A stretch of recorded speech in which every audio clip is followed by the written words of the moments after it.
you're Really? like Come too. on, Dr. Phil. You look like it. Mine is the people. Not only here in the factory, but the ones out in the field.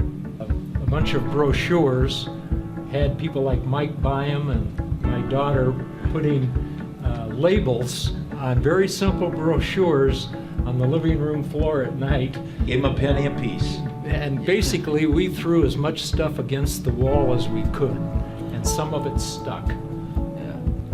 With this beautiful facility that you have now was the old building that used to be down at Allen and Scribner, where the Ford Museum is today, is where the company was when we came into the company. It was a maple floor and it had seams every 1.5 inches, and so the gold would go down in the seams, and that was just about everything was made of gold in those days, or 10-karat gold. And so Leon Bass was the factory superintendent, and Bob Lampin, who was the accountant, they made a deal with Parker Terryberry that we'll burn that floor in the middle of the winter in 55-gallon barrels. We'll burn it, and we'll send the ashes in, and we'll split the take. Now, Parker probably thought there was about $10,000 worth of gold in there. Well, it came out to be $50,000 worth of gold. And George and I built a really unique relationship, I think. We would get in the car each morning, go down to Mr. Fable's and have coffee. And that was where the big decisions were made. We started a month apart, I think. George started in 1971, I started in June, and you started in what, March or April? End of April. And I think Brent and I got very close together because we're the only two new guys in the company.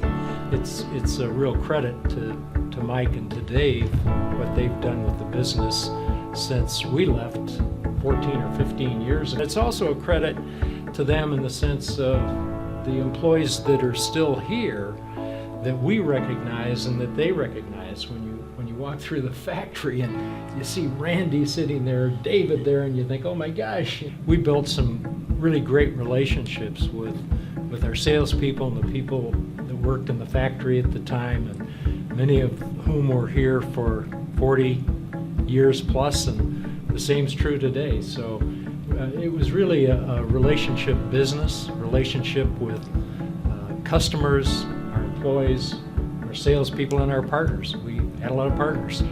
In today's world, it's really difficult to hang on to employees, and employees don't want to stay at places. But with what they've done with this, it's a real credit to them. Yeah, it really has gives the sort of feeling of cutting edge.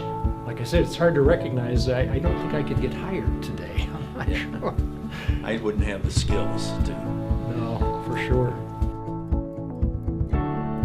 But you know, the final thing though, we should give credit to Parker Terryberry too. He gave us an opportunity to come into the business.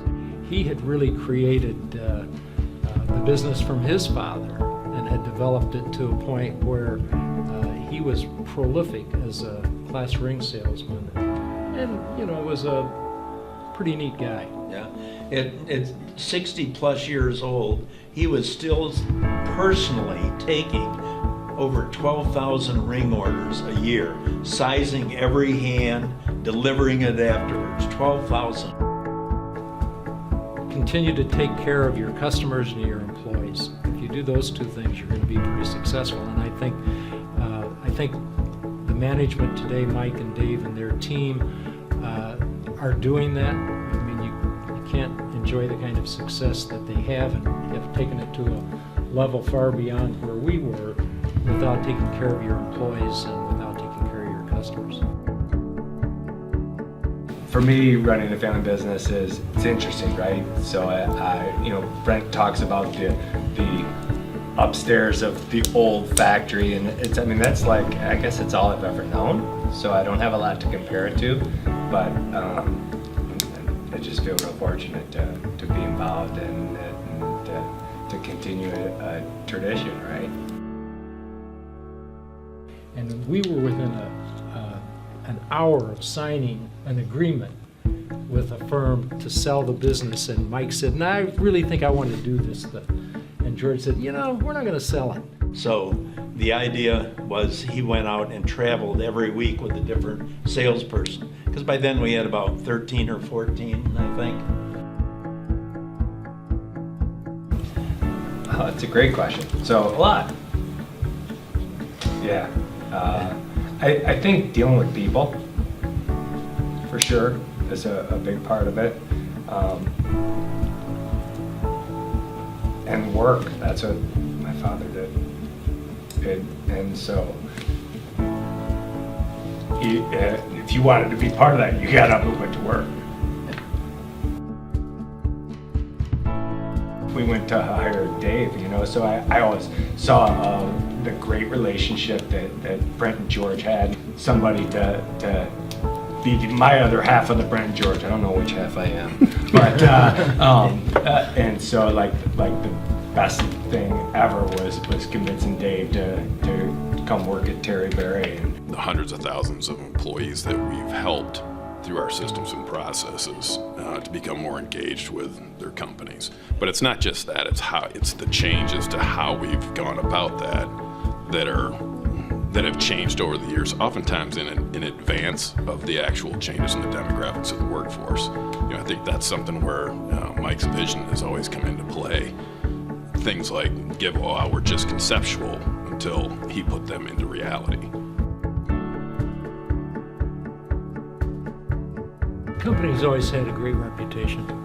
It really has. I called a lawyer this morning. Still meet people who think they're and glass talked about Terryberry, and he said, "Oh, that's a great company."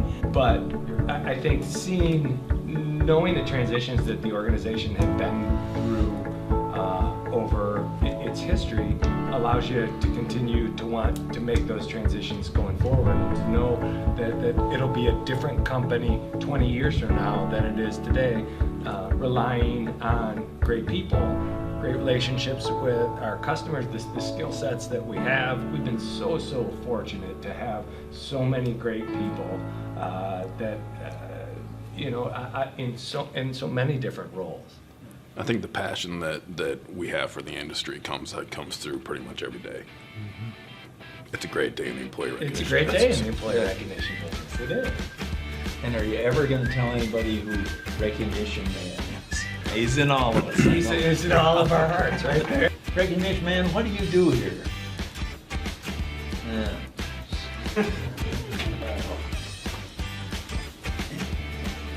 Oh yeah, there you go.